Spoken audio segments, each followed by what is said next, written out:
Hello, everybody. Welcome back to the Mentor Nation podcast. It's your host, John Abbas, here in my podcast studio that is slowly starting to come together. If you're watching this, you can actually see the bookshelves are built now. Still a lot more work to do, but I want to welcome you back to the podcast. And boy, do I have a special guest for you today. I want to get right to it because this is probably one of the most impactful interviews that I've ever had, and the only interview that I cried. And I've been doing this for a year and a half. And he told a story that literally made me cry. Just very powerful interview. And my guest today, his name is Dr. Alan Lycka. Dr. Alan Lycka was one of the most successful cosmetic doctors on the planet. He was a pioneer in the development of things like Botox and liposuction and those procedures that like millions of people all over the world use and get every single day. And while he was at the top of his game, built this huge business, a health issue caused him to go to the doctor where he was diagnosed with ALS, which some of you might know, Lou Gherigs disease, from which there's no cure, and just, tragic. He told he was going to die, and he spent a full year preparing to die prematurely before a chance encounter led him to discovering that he was misdiagnosed and actually had Lyme's disease. I just can't imagine something like that happening. But in that 1 year where he believed that he was going to die, he discovered some really amazing things. He discovered what truly matters in life, and he shares his principles and those lessons in his book that he wrote with his co-author, who also has an incredible story. She was a model. She was kidnapped, stabbed multiple times, left to die. And together they co-authored a book called The Secrets to Living a Fantastic Life. And just incredible interview. In this interview, we covered Dr. Lycka's incredible story, the things that he truly learned while believing he was about to die. And I'm just telling you guys right now that this interview changed my life, and I know that it will impact you as well. I hope you enjoy. And without further ado, please help me welcome Dr. Alan Lycka. Dr. Lycka, it is an absolute pleasure to have you on the Mentor Nation podcast. Before we get started, I want to tell you a quick story. We were talking about a little bit beforehand, but I love the process of researching guests, just finding out some of the other things that they've done. And so normally what I'll do is I'll just listen to a couple interviews. I'll skim through them and I'll just try to pull out like some wisdom that I think is really good. And I mean this when I tell you, I was listening to you on another podcast interview, and it was one of the greatest interviews that I have ever listened to. And I mean it. You have so much life wisdom, quotes, stories, and just experiences that like I was saying earlier, I really hope that I can ask good enough questions to get some of that wisdom to my audience. And if I can't, I'll just refer them to the other interview. We'll make it easy on you. Let's put it that way. Well, I appreciate that. And so I want to focus this interview, if you don't mind, on your book. You have one of the best titles, not to mention the book itself, The Secrets to Living a Fantastic Life. And I think that when you share your story, that everyone will understand how qualified that you truly are to have written. Let's take our listeners right back to the beginning of my story. Let's do 2003, I was in Disney World walking with my dear wife and my youngest daughter. Mm-hmm. And my wife turned to me and said, "What's wrong with you, hon?" I was taken aback. For once in my life, I hadn't said anything wrong. I hadn't done anything wrong. I hadn't even thunk anything wrong. But she persisted. She said, "What's wrong with you?" I said, "What do you mean, dear?" She said, "Listen to your foot." I said, "That's the stupidest thing you've ever said, dear. Listen to my foot." Well, she said, "No, it's not. Listen to it." And my right foot had suddenly and mysteriously developed a foot drop. On every step I was taking, it was flopping against the pavement. Your brain is designed so that when you're walking, your foot lifts up with every step you're taking. Right. So, geez, something was wrong. She said, "Did you have a stroke?" I said, "Dear, you're a doctor. I'm a doctor. This is not how strokes present. If I have a stroke, I'd probably be lying on the pavement right now, not knowing my own name." Well, she said, "Well, when we get back, you better get this checked out. Mhm. Now, when your wife tells you that, in that sort of voice, what do? You listen. You listen, you get it checked out. Absolutely. So when I got back, I saw dozens of doctors. No, I saw hundreds of doctors. They did CAT scans. They did brain scans. They did MRIs. They did scans. And you know what they showed at the end of the day? Nothing. Absolutely nothing. And you know what a doctor does when he finds absolutely nothing? He does more tests. So I had LPs, I had bone marrows, I had tests that weren't even invented yet. I think they invented just some of the tests just for me. And at the end of the day, they were still perplexed because they still showed nothing wrong. You know, they thought I had a brain tumor or a slipped disc or something, but there was nothing on any of the tests. So they figured out, let's send him to the world's leading neurologist. A neurologist is the brain guy. He's got all the answers. He's been through it all. And so I walked in and I said, hi. And he said, hi back. You better be sitting down when I tell you this. I said, why? I've got a dropped right foot. He said, no, you don't. You have ALS, Lou Gehrig's disease. Get your affairs in order. 6 months from now, you're going to be dead. Wow, he had some bedside manner. I thought he was the brother of Mr. House on TV, Dr. House, you'll know that TV show. Well, anyhow, I shot back. Is there a way to prove this diagnosis? He said, of course, on autopsy. Wow. He is Dr. House. His bedside manner was still coming out. I said, well, I'm not going to die to prove you wrong. But you know, when you go through something like this, you start looking around and you realize there's something desperately wrong. And you go through the phases of death and dying. Now, there a brilliant author by the name of Elizabeth Kubler-Ross wrote a book called On Death and Dying. And she wrote the stages you go through when you are dying. And I was dying. So she said, the first thing you go through is anger. Why? Well, you're angry at the world. The world has shortchanged you. You're angry. You can bite the head off nails. And boy, was I angry. Everybody knew I was angry. My mother knew I was angry. My wife knew I was angry. My 4 daughters knew I was angry. My staff knew I was angry. Every day, they knew they wouldn't talk to me till I had my coffee because I just could bite the head off nails. Secondly, you go through bargaining. You know, oh God, please don't let this happen. I'll do anything if you don't let this happen.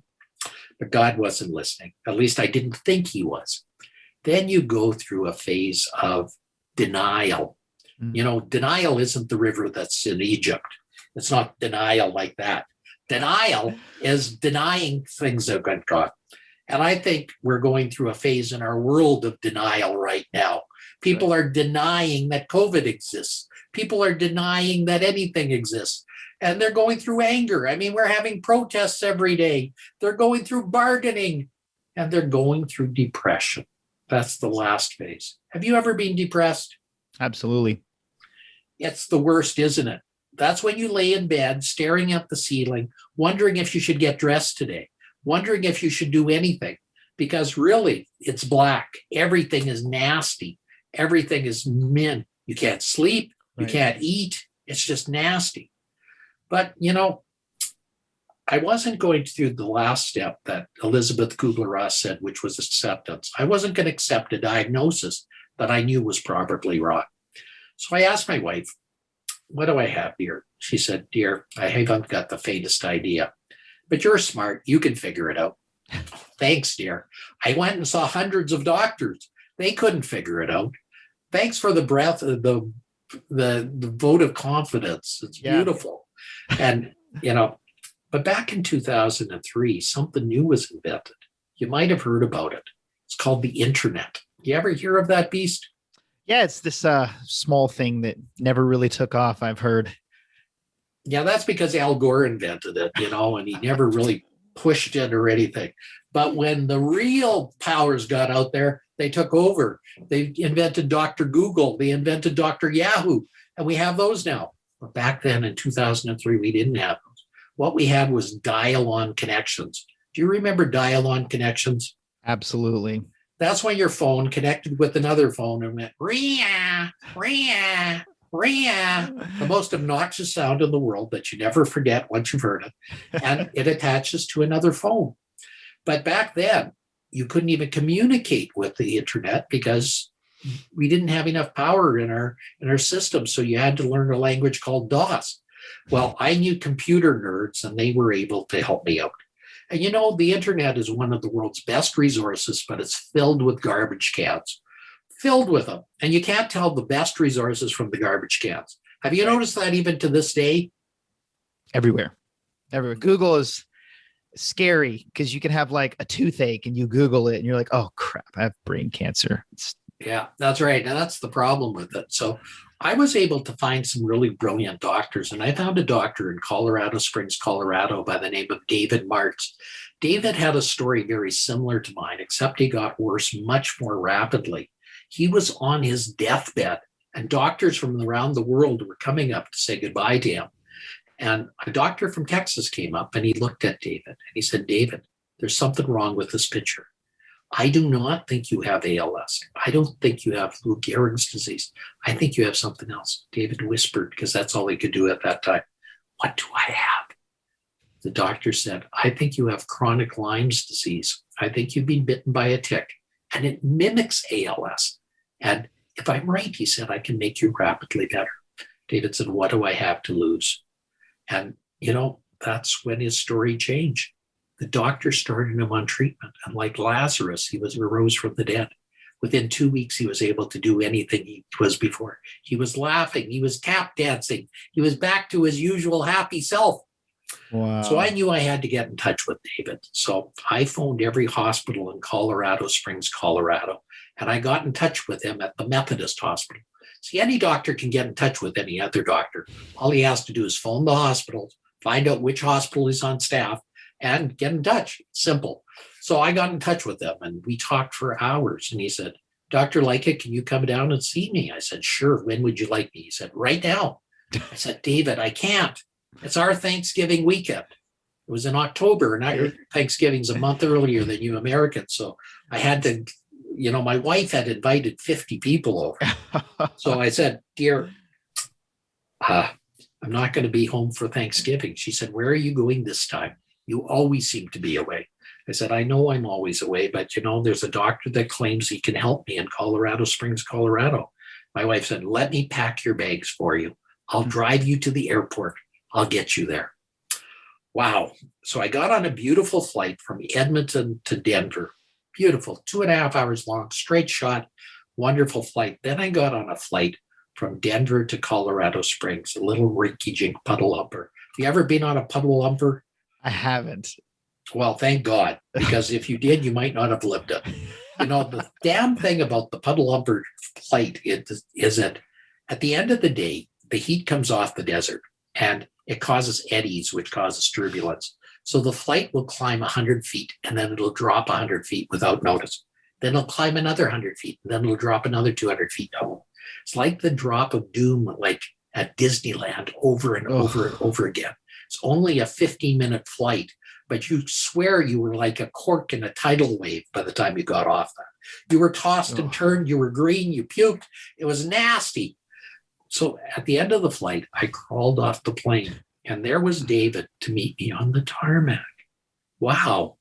Back then, all your security precautions weren't in place because of 9/11 yet.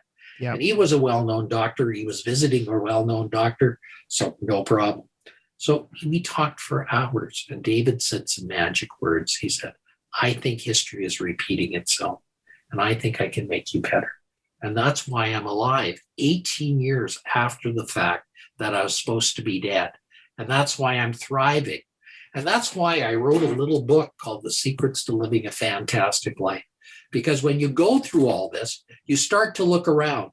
You've been realized that you've been given a second chance. You've been given a second life. You've been given an opportunity to help others in more abundance than you could ever have. And that's why I'm so happy to be here today and happy to be on your show and sharing with others. Because if we can influence one person to change their life and have a fantastic life, we've really met our accomplishment today. I love that. So did you have Lyme's disease or was it ALS? I had chronic Lyme's disease. Oh, wow. And how long did you spend thinking that you were going to die? Oh, it must have And been at least a year. It must have been a year. And wow, but I look back at that and I say, this was one of the worst times of my life. But looking back in retrospect, the bad times in our life helps us to have our good times in our life even that's that right. much better. Have you ever had any bad times in your life? Just a few thousand. Yeah, a few thousand. And you realize at the time you're going through it, it's hell. It's hell Right. on earth. It's awful. But it's the depths of despair that allows us to have the peaks of our experiences. It's the depths of despair that allows us to do the wonderful things in life that we do. That's awesome. It's funny too, and I'll mention this in the introduction of you before we get into the interview for the audience. But you were one of the most successful doctors in the world for like just cosmetic surgery and things like that. Correct? I was blessed, and I must say I was very lucky because I was able to step on the shoulders of giants. I Yeah. was able to do the things because of them. I didn't invent Botox, but I was there when Botox was first invented.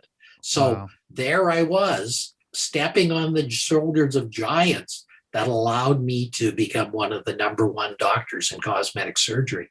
I didn't invent tumescent liposuction. Liposuction was done it was first done under general anesthesia, which was very bad for people.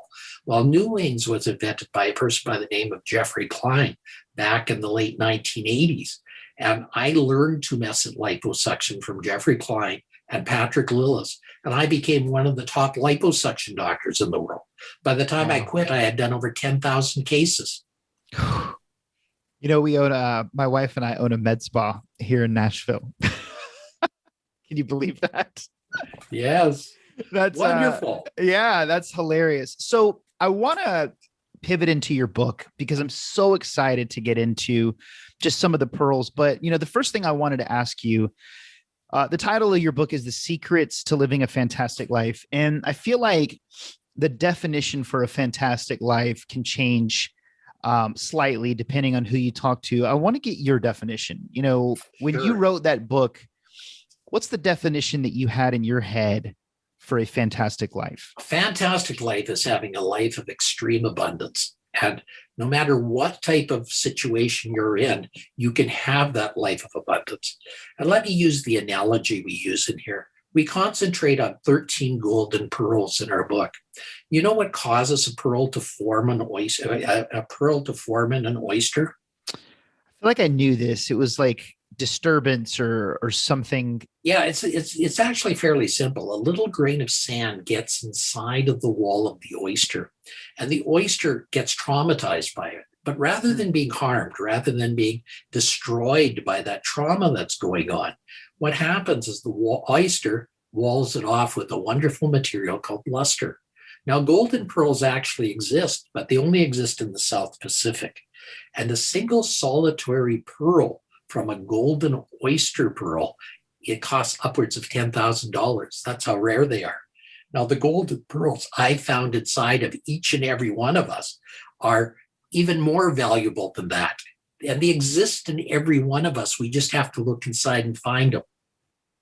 Gotcha. Man, there's just something about talking with someone, and this is why I'm especially interested in getting into a couple of these pearls at least. I'll leave the book to get into the rest of them. But when I interview someone that has been through what you've been through, you were at the top of your game, you built an unbelievable, so you've reached the peak, and then you thought you were going to die for a year. Like you literally thought that it's over.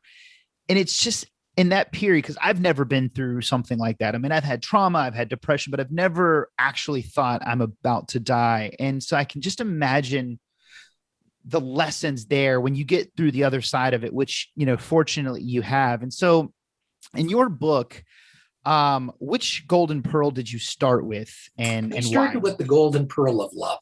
Love is the number one pearl. And the reason why, and let me go back a little bit because this book was co-written with my co-author, Harriet Tinka. And when I started giving back, I started doing a charity called the YWCA. And they used to honor women in our society because women still do not get the kudos that they need in society. So I was sponsoring a major event called Women of Distinction. And Harriet Tinka applied for an award called the Turning Point Award. You see, Harriet's story was similar to mine, except very different. She was a world-leading model, walking the runways of North America, walking New York, Paris, Milan. And she decided she was going to move on because she was tired of the industry. So she decided to become an accountant. So she went to study accounting at the University of Calgary in Calgary, Alberta. But there she met a very evil person who kidnapped her, stabbed her, and left her for dead. So what happened is during her rehab, Harriet met a young girl by the name of Amber, who told her that she has to use her story to empower others. So when this award came around, Harriet decided, well, I'm going to win this award. And so she applied for it. And her main goal was to buy me lunch. She said, Dr. Lycka, can I buy you lunch? I said, of course, Harriet, you can buy me lunch. The way to a man's heart is truly through his stomach.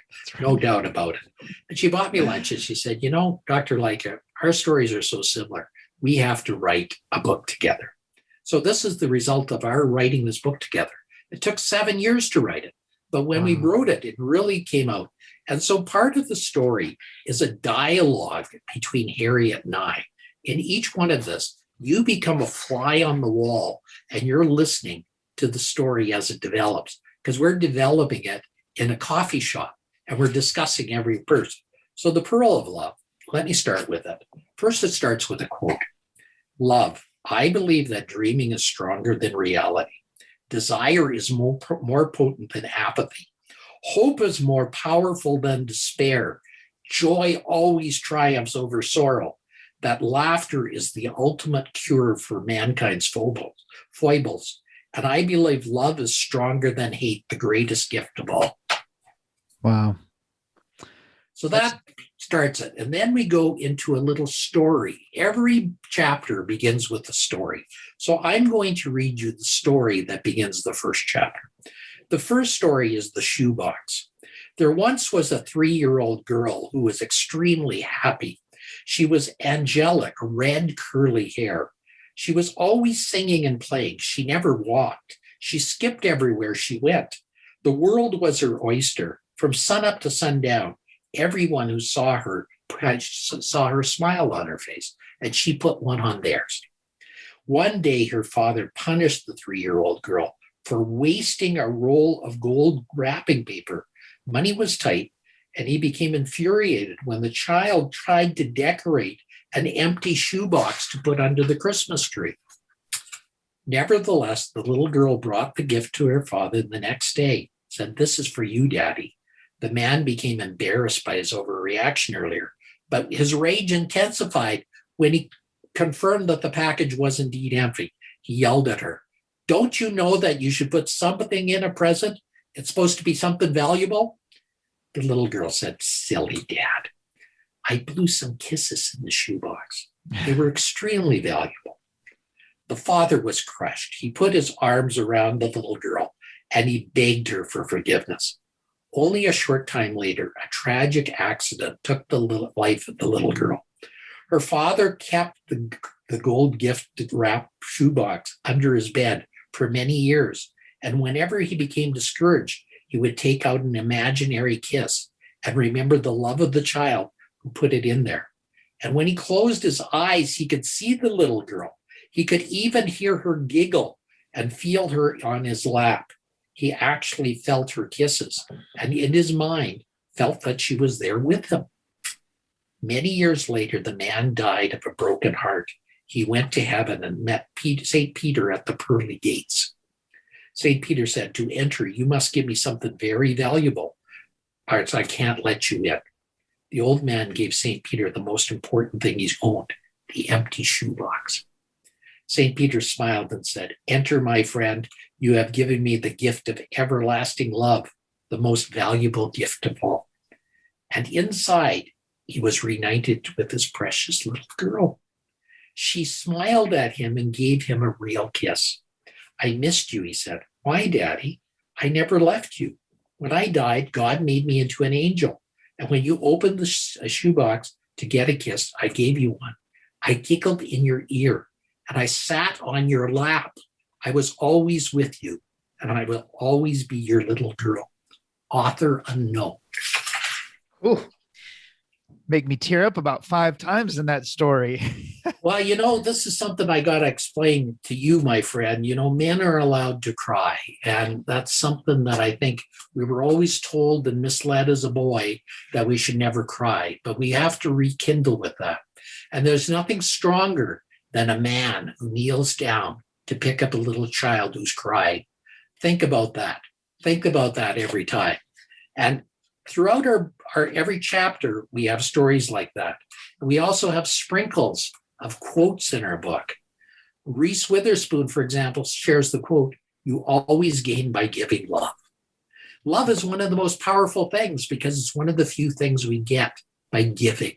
We give it, we get more. We give a little bit more, we get a little bit more, and so on and so on and so on.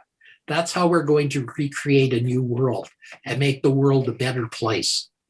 Oh, I love that. I really do. So I want to clarify a couple things for the audience because there's a very mixed, like the audience here is a lot of entrepreneurs. And so I want to make sure, because I think everybody needs to pick up your book. Like I'm sold. I'm going to buy a bunch of copies just because of the story you just told, because that's extremely powerful. And I love books that are told in that format. That's why I don't know if you ever heard of a man named Andy Andrews. Yes.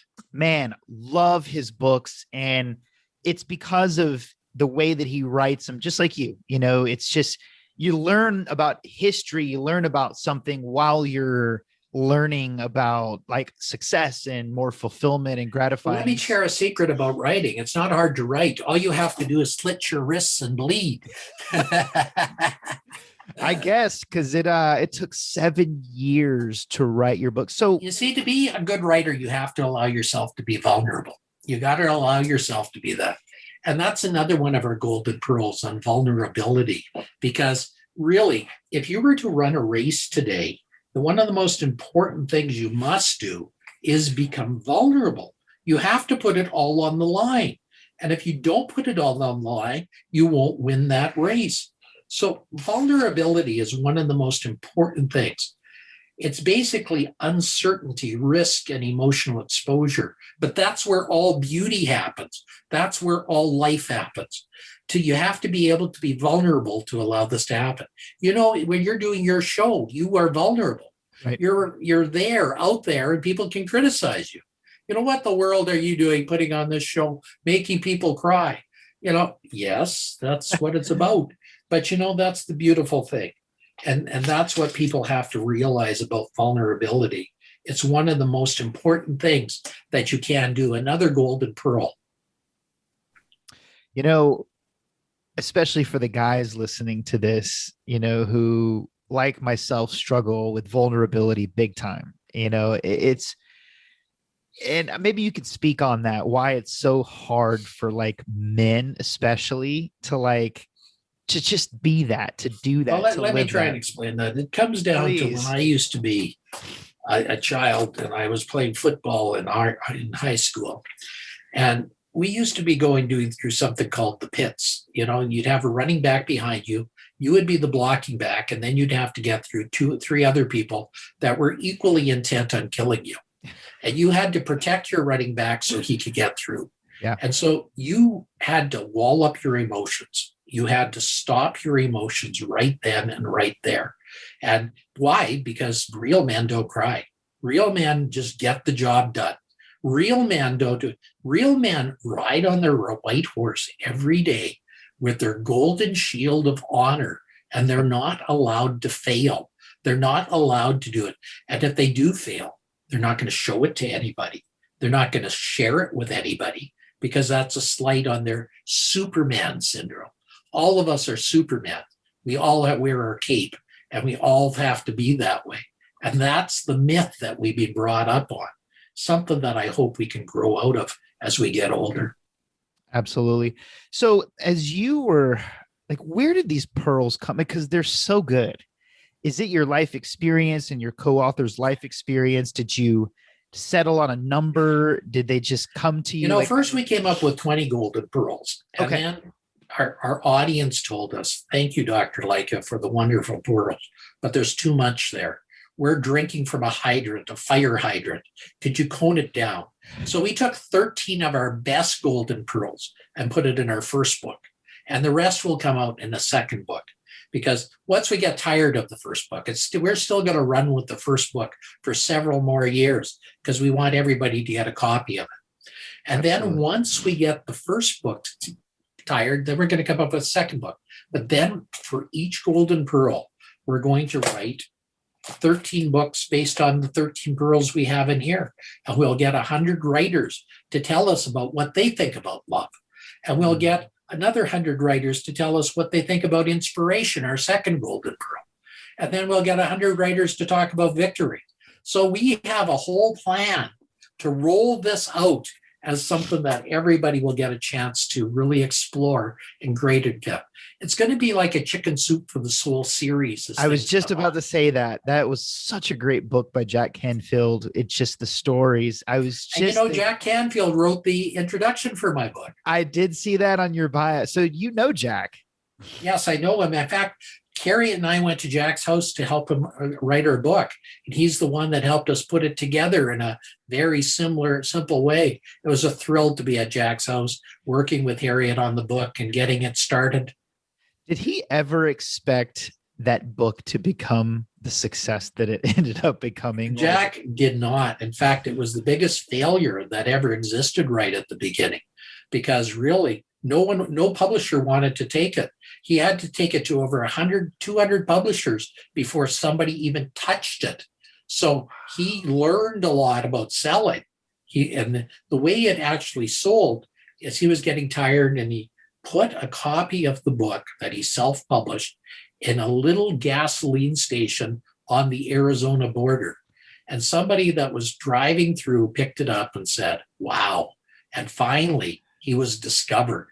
But really, he tried everything. He maxed out his credit cards on debt. He got nowhere. So that's why Jack now helps authors become authors and helps them become the things that they should be now. And that's incredible. I don't want to spoil your book because I want everyone to pick it up. And I am going to offer something to you and everybody else. All you have to do is go to my website, Dr. Allen, ALLEN, Lycka, LYCKA.com, drallenlycka.com. Go to the link there and get a copy of my book digitally for free.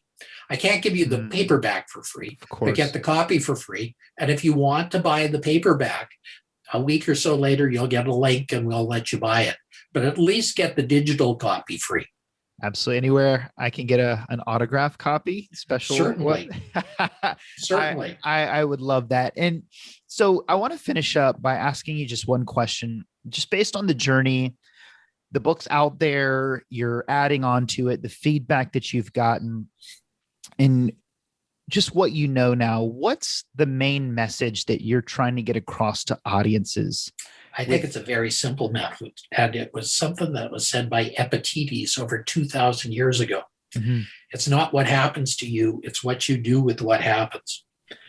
Take that to heart. It's not what happens to you, it's what you do with what happens. Very important. If you're given lemons, don't think you have lemons, make lemonade. If you're given if you're a street sweeper, don't worry about being a street sweeper, being the best street sweeper you can. Mahatma Gandhi said that. So do the best you can with what you have. And at the end, look for your purpose. And in my book, there's a whole part on purpose that will help you to discover what your purpose in life will be. I can't wait. I had it in my notes. I haven't asked it yet, but my wife and I, we have, over the last few years, we've built moderately successful businesses. She owns a real estate company, and I have a few traditional businesses, but being in our 30s, me late 30s, her early 30s, we've been at a turning point, and it's something that you help a lot of people with, where we're so much focused less on the money and more on the meaning now to what we're doing and the impact and what's it all for. And it's just like, I don't think we would have ended up here unless we had been down that road and got there and realized that it was not what we really wanted, because at that point it's just scorecard, right? And now it's more about the meaning. And you help a lot of entrepreneurs, a lot of people in general, through turning points. And I just wondered if you could just share a couple words of wisdom on that. I think everybody that is on this journey should start to look deep down inside of yours. And one of the things I'm going to be offering in the near future is some courses people can take where you can help the golden pearls become part of your impart life. And I'm starting a series where there will be a 12-part learning series where people can take the golden pearls and learn from them and learn more and develop your life as a result. And we're going to have some retreats as well, where people are going to be able to come in small groups of people and learn the golden pearls in 2 or 3 day intense sessions, so people can become part of it. So my journey is just starting. It's not completed yet, but it's a very exciting journey. And I welcome people to be part of me. Drop me a line if you're interested. Absolutely. Give me any reason to come to Canada. I'm coming to Canada. So Dr. Lycka, just to finish up, you mentioned where everybody can get your book, and everybody listening, you guys need to pick this book up. I mean, that story alone, I'm going to get a lot of copies of it because I think a lot of people need to read things like that. But where can people follow you, your work, your content, your journey? What's the best place? So go to my website. I do run my own podcast, so it's right there. So you can go to drelwynlycka.com. There's a tab on that. There's also ways you can get in touch with me. You could write my assistant, Tammy, Tami, at Lycka, Lycka.ca. Awesome. And you can get in touch with me, and we'd love to help you. Awesome. The journey's long, but if we can help you in any way, we want to give you the resources to get there. Perfect. Well, Dr. Lycka, I just want to thank you so much for your time today, your wisdom, and just sharing some incredible stories with everybody that just really moved me. So thank you so much for your time today. And I hope that as you start releasing more and you write your second book, that I have an opportunity to have you on the podcast again. Fantastic. Have a fantastic day. Thank you.